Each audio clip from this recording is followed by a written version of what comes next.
इंसो के राष्ट्रीय अध्यक्ष दिग्विजय चौटाला एलनाबाद से उपचुनाव लड़ सकते हैं। चौटाला ने कहा कि अगर पार्टी ने उन्हें आदेश दिया तो वो एलनाबाद से चुनाव लड़ेंगे। इसके साथ ही उन्होंने दावा किया कि भाजपा जजपा गठबंधन कालका और एलनाबाद दोनों सीटों पर उपचुनाव जीतेगी। कृषि कानूनों को लेकर चौटाला ने जहां विपक्षी पार्टी कांग्रेस पर निशाना साधा, इसी बारे में खास बातचीत की हमारे संवाददाता अनिल कुमार ने इंसो के राष्ट्रीय अध्यक्ष दिग्विजय चौटाला से। एलनाबाद और कालका उपचुनाव के लिए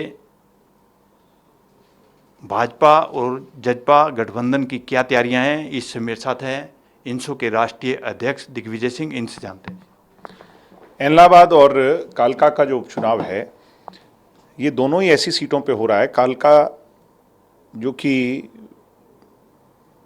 हमारा अंतिम छोर इस कोने का है और एलनाबाद उस कोने का है। इन दोनों हरियाणा के हिस्सों से बीजेपी जेजेपी गठबंधन जो सीट शेयरिंग पर फैसला हो जाएगा, मिल करके बड़ी मजबूती से चुनाव लड़ेगी। दोनों छोर के लोग हरियाणा के जो हैं वो आशीर्वाद स्वरूप ही हरियाणा की दोनों सीट सरकार की झोली में डालकर सरकार के हिस्सेदार और पहरेदार बने। दिग्विजय जी, जिस तरह एलनाबाद है वहाँ चुनाव होते हैं और पार्टी आपको टिकट दे देती है और आपके अपने परिवार के सामने ही चुनाव लड़ना पड़ेगा, तो क्या आप तैयार रहेंगे? पार्टी तो अगर ये कहेगी कि जाकर के तमिलनाडु में चुनाव लड़ना है तो भी लड़ेंगे, तो ये तो कोई बात ही नहीं। पार्टी का आदेश सर्वोपरि। पार्टी माँ समान होती है और माँ का आदेश सबसे बड़ा आदेश होता है। दिग्विजय जी, जिस तरह भी आपने कहा है कि अगर पार्टी ने आपको आदेश दिया तो आप चुनाव मैदान में उतरोगे और डटकर चुनाव लड़ोगे, और जो हालात बने हुए हैं, बीजेपी और जेजेपी के नेताओं को लगातार प्रदेश में विरोध हो रहा है, तो आगे कैसे चुनाव लड़े जाएंगे? नहीं, ये विरोध कांग्रेसी कर रहे हैं। जो विरोध कर रहे हैं वो तो एक्सपोज हो चुके हैं। आपने देखा पीछे करण दलाल और इंडियन नेशनल लोकदल के जो नेता हैं वो मिल करके किसानों के कंधों पर बंदूक रख करके हमें निशाना बना रहे हैं। तो ये चीज़ें ज़्यादा नहीं चलेंगी। अब जो प्रोग्राम धीरे धीरे दोनों पार्टियों के नेताओं के शुरू हो जाएंगे, मगर सबसे बड़ी बात है कि इस किसान एजिटेशन का समाधान हो। हम सब बहुत पीड़ित हैं।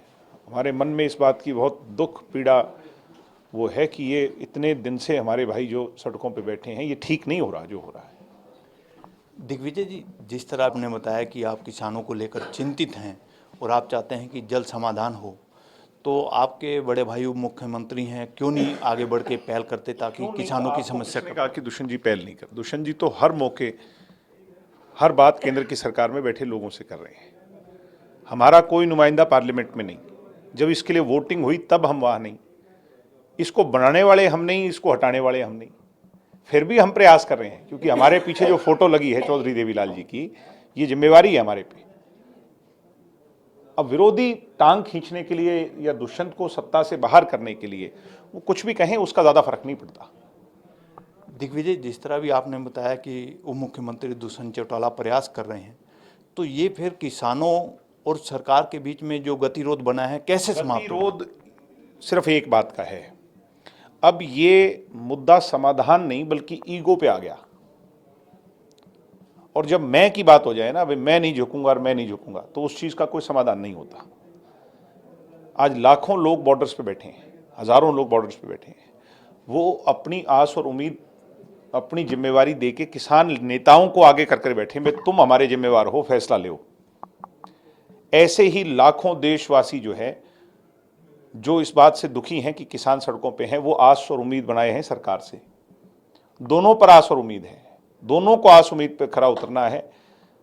जब तक टेबल पर बैठ के बातचीत नहीं होगी तो विरोध का कोई अंत नहीं है। वो कह रहे हैं गांधीवादी तरीके से समाधान हो। गांधी जी ने भी फैसले जब लिए, चाहे वो अंग्रेजी शासकों से लिए, देश हित में उनके साथ बैठ करके उसका समाधान निकलवाया। लट्स बजाने से ईंट टकराने से कुछ नहीं होगा। दिग्विजय जी, जो 3 कृषि कानून हैं वो उसमें क्या गलत है? क्योंकि केंद्र की मोदी सरकार भी कह रही है कि जो भी किसान संशोधन चाहते हैं हम करने के लिए तैयार हैं, तो ये फिर मामला क्यों नहीं सुलझ रहा? ये मैंने कहा, ये मैं पे आ गया, ईगो पे आ गया।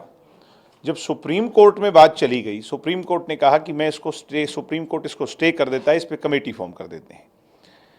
कमेटी बैठ के फैसला ले ले। कमेटी के अंदर किसान नेता भी शामिल हो जाएं। तो फिर दिक्कत कहाँ है? वो तो बात मैं पे आ गई ना, ईगो पे आ गई। ईगो से कोई समाधान किसी भी चीज़ का नहीं होता धरती पे। समाधान तब होगा जब वो अपनी जिद छोड़ेंगे, सरकार अपनी जो को रुख है उसको और नरम करेगी। सरकार की जिम्मेवारी बड़ा दिल दिखाने की, वो बड़ा दिल दिखाएगी, किसानों को गले लगाएगी, उन्हें बुलाएगी, बुला रही है सरकार।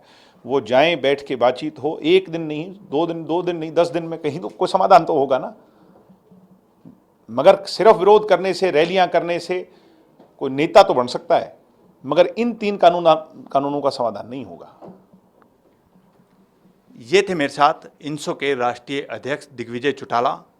इन्होंने कहा है कि ऐलनाबाद और कालका उपचुनाव के लिए भाजपा जजपा गठबंधन की पूरी तैयारी है। इसके साथ साथ इन्होंने ये भी स्पष्ट कर दिया है कि अगर पार्टी ने उन्हें ऐलनाबाद से टिकट दिया तो वो चुनाव मैदान में उतरेंगे। वहीं इन्होंने किसानों को लेकर विपक्षी पार्टियों पर भी निशाना साधा है। Anil Kumar, total news, Chandigarh.